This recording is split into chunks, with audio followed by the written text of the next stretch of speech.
Pride has always been the silent weight that slows human progress while pretending to be strength. Because pride whispers that we are complete when in truth we are still becoming. And the first act of growth in any life, any mission, and any goal is the deliberate lowering of that pride so humility can breathe. Because humility is not self-hatred and meekness is not weakness, but disciplined clarity about who we are, what we do not yet know, and how much further we can go when we stop competing with others and start mastering ourselves. And this understanding is essential for anyone who wants to meet targets, achieve goals, and succeed without losing their soul. Because pride seeks applause while humility seeks progress. Pride demands recognition while humility earns results, and pride collapses under pressure. While meekness, which is strength under control, stands firm and focused even when no one is watching.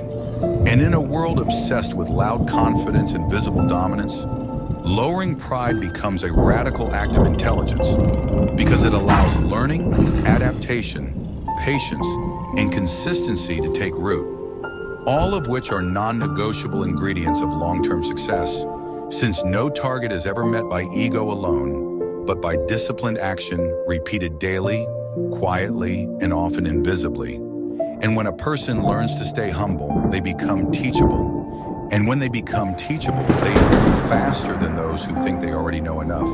Because arrogance closes doors while humility opens systems, and meekness allows a person to absorb correction without breaking, to accept delay without quitting, and to endure difficulty without becoming bitter, which is why the most effective leaders, builders, and achievers throughout history were not those who shouted the loudest, but those who listened the longest, worked the hardest, and spoke with restraint.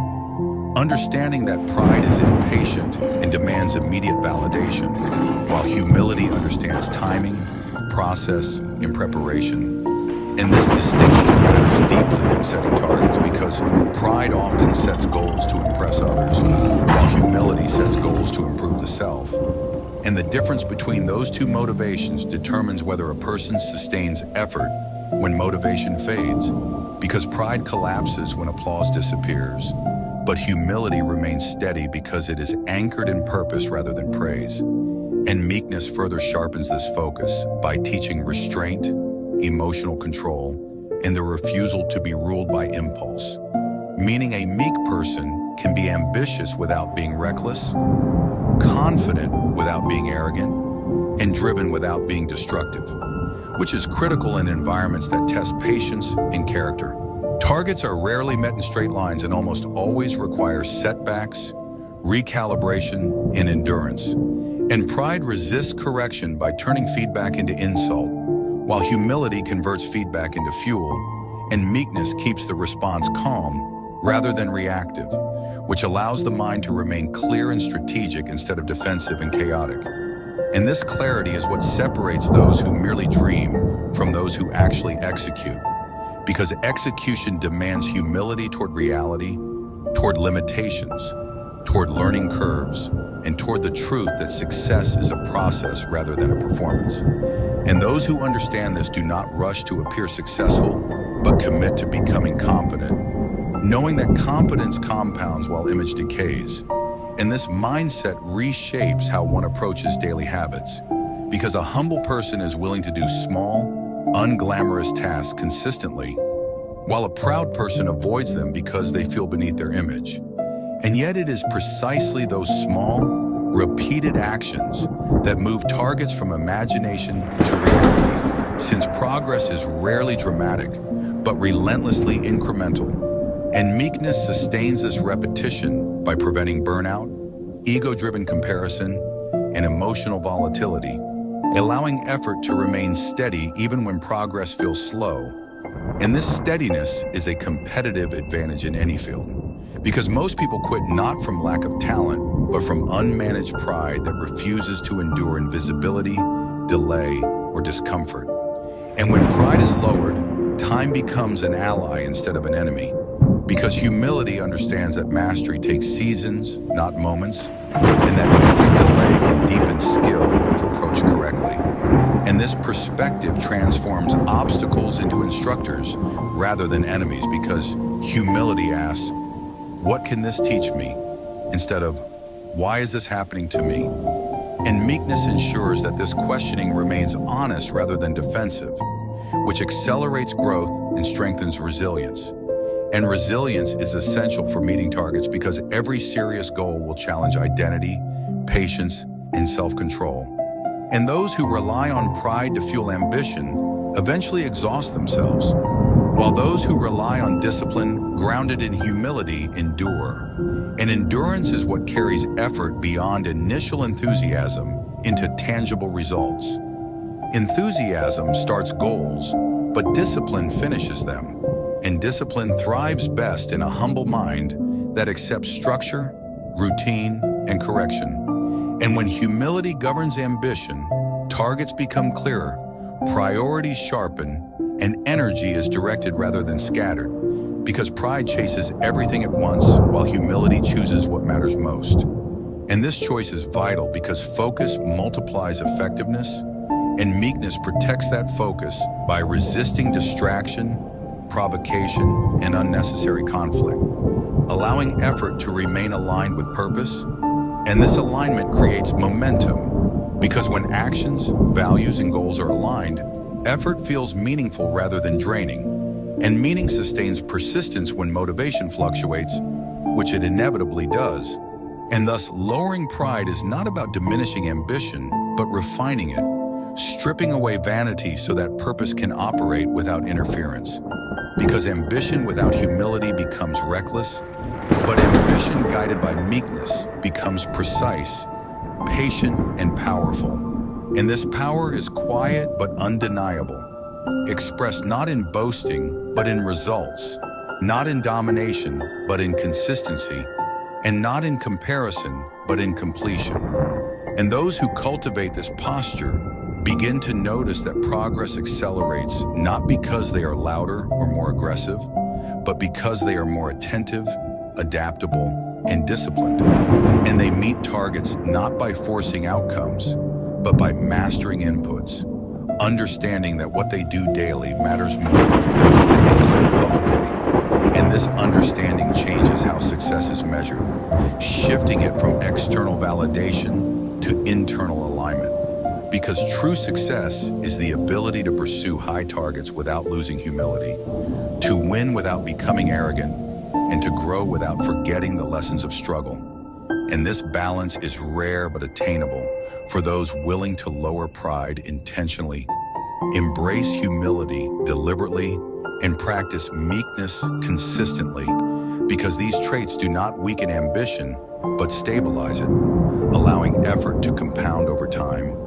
And as this foundation is laid, the mind becomes quieter, the focus sharper, and the path forward clearer, setting the stage for disciplined execution, sustained effort, and meaningful achievement that does not collapse under the weight of ego. And this is where the journey truly begins, not with loud declarations or inflated confidence, but with a calm, grounded commitment to grow, serve, and execute with humility, meekness, and disciplined resolve, as the targets ahead, slowly but surely, move within reach.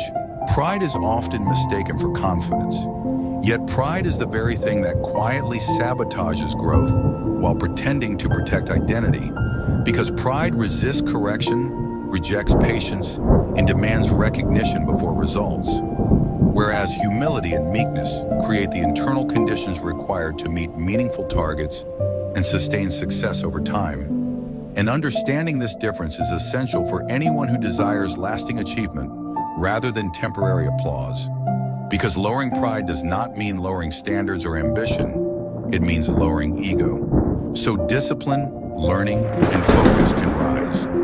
And when a person commits to staying humble, they become open to truth, open to feedback, and open to growth, which are the core ingredients of progress in any field.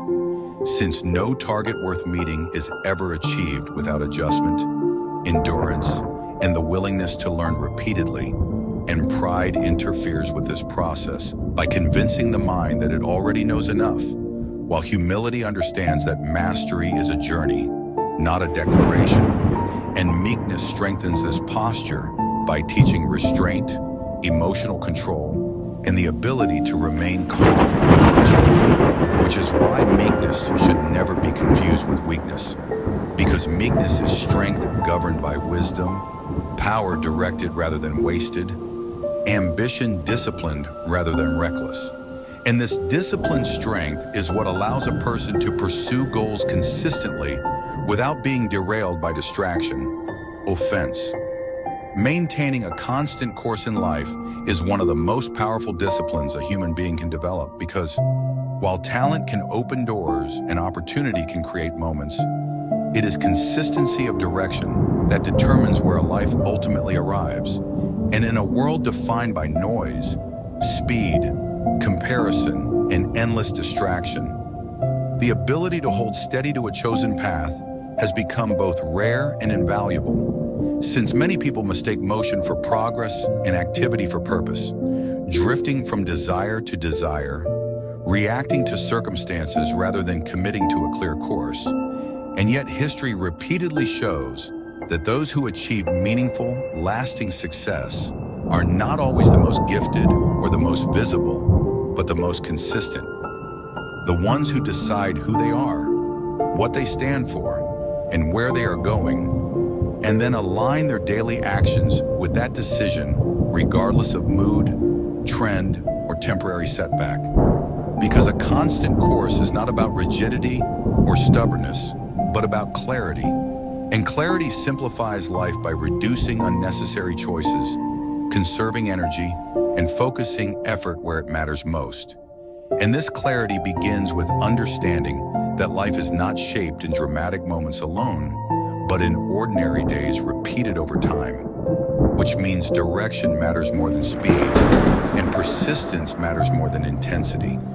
And maintaining a constant course requires the discipline to say no to distractions that promise excitement but dilute progress. Because every deviation, no matter how appealing, carries a cost in momentum, focus, and time. And time is the one resource that cannot be recovered once spent, making it essential to invest it wisely rather than impulsively. And those who learn to maintain their course understand that success is rarely about discovering something new every day, but about returning to the same essential practices with renewed commitment, even when enthusiasm fades. Because motivation is unreliable while discipline is dependable. And discipline thrives best when anchored to a clear direction, since direction gives meaning to effort and transforms routine into purpose. And this sense of purpose becomes a stabilizing force during seasons of uncertainty, doubt, or delay, which are inevitable in any serious pursuit, because no worthwhile path is free of obstacles, boredom, or resistance. And it is precisely in these moments that many abandon their course, mistaking discomfort for a sign of failure, when in reality, discomfort is often evidence of growth. And maintaining a constant course means learning to tolerate discomfort without interpreting it as a signal to quit. To understand that resistance is part of refinement, and that progress often feels slow before it becomes visible. And this understanding cultivates patience, which is one of the most underestimated strengths in modern life, because patience allows effort to compound, and compounding effort produces results that appear effortless only after they have been earned. And those who stay the course long enough begin to experience this compounding effect, where small, consistent actions accumulate into significant outcomes, while those who constantly change direction reset their progress repeatedly, remaining busy but unfulfilled. And this is why maintaining a constant course requires not only discipline, but identity, because when direction is tied to identity rather than external reward, it becomes resilient. And identity, because many people are exhausted not from effort, but from inconsistency, from constantly renegotiating commitments with themselves. Whereas those who maintain a constant course remove this mental friction by deciding once and executing daily. and execution becomes simpler when decisions are already made, freeing cognitive energy for improvement rather than deliberation. And this simplicity is a competitive advantage in any field, because clarity accelerates action, and action sustained over time produces mastery, and mastery reinforces confidence. Not the fragile confidence based on external validation, but the quiet confidence rooted in evidence and experience. And this confidence further stabilizes direction, creating a reinforcing cycle where consistency builds competence, and competence strengthens commitment, and maintaining a constant course also requires resilience against comparison, because comparison is one of the most powerful forces pulling people off their path, tempting them to abandon steady progress in pursuit of faster or more glamorous routes. Yet comparison ignores context, timing, and individual purpose, leading to decisions that feel urgent but are misaligned. And those who stay the course learn to measure progress against their own standards rather than others' timelines, understanding that life is not a race but a responsibility, and that fulfillment comes not from outperforming others, but from faithfully pursuing one's own calling. And this perspective protects against discouragement when progress seems slow, and against arrogance when progress accelerates, keeping the mind balanced and focused. And focus is essential because attention determines direction, and direction determines destination. And in an age where attention is constantly fragmented, maintaining a constant course requires intentional boundaries around time, energy, and information, because what you consume shapes how you think, and how you think shapes how you act. And those who wish to stay the course learn to limit exposure to distractions that erode focus, choosing depth over novelty, substance over stimulation. And this choice often feels countercultural, yet it is precisely this willingness to prioritize long-term direction over short-term excitement that distinguishes those who build enduring lives from those who chase fleeting experiences. And maintaining a constant course also demands humility, because humility allows for course correction without abandonment. Recognizing that staying the course does not mean refusing to adjust, but adjusting without losing direction. Like a ship that navigates storms by making small corrections while keeping its destination fixed. And this balance between commitment and flexibility is critical, because rigidity leads to breakage, while aimlessness leads to drift. And those who master this balance remain adaptable without becoming unstable, responsive without becoming reactive, and confident without becoming arrogant. And setbacks play a crucial role in this process, because setbacks test commitment and reveal whether direction is rooted in conviction or convenience. And while setbacks can tempt individuals to quit or radically change course, those who maintain a constant course learn to interpret setbacks as feedback rather than verdicts, extracting lessons while preserving direction. And this learning mindset transforms failure from an endpoint into a teacher, strengthening resilience and sharpening strategy. And resilience is essential because life rarely rewards immediate consistency, but often tests it repeatedly before yielding results. And those who endure these tests develop a depth of character that not only supports success, but sustains it, because success without character often collapses under pressure, while success built on disciplined consistency endures. And maintaining a constant course also requires a clear definition of success, because without a personal definition, direction becomes vulnerable to external pressures and shifting standards. And those who define success internally based on values, contribution, and growth are better equipped to maintain their course, because their motivation is intrinsic rather than dependent on approval. And intrinsic motivation fuels persistence even in obscurity, which is where most meaningful work happens, since progress is often invisible before it becomes celebrated. And those who stay the course during unseen seasons position themselves for impact when opportunity arises. And opportunity tends to favor those who are prepared rather than those who are merely hopeful. And preparation is the result of sustained effort over time, not last-minute intensity. And this truth reinforces the importance of daily discipline, because a constant course is maintained not through grand gestures, but through ordinary faithfulness, through showing up consistently, honoring commitments, and doing the work even when it feels repetitive.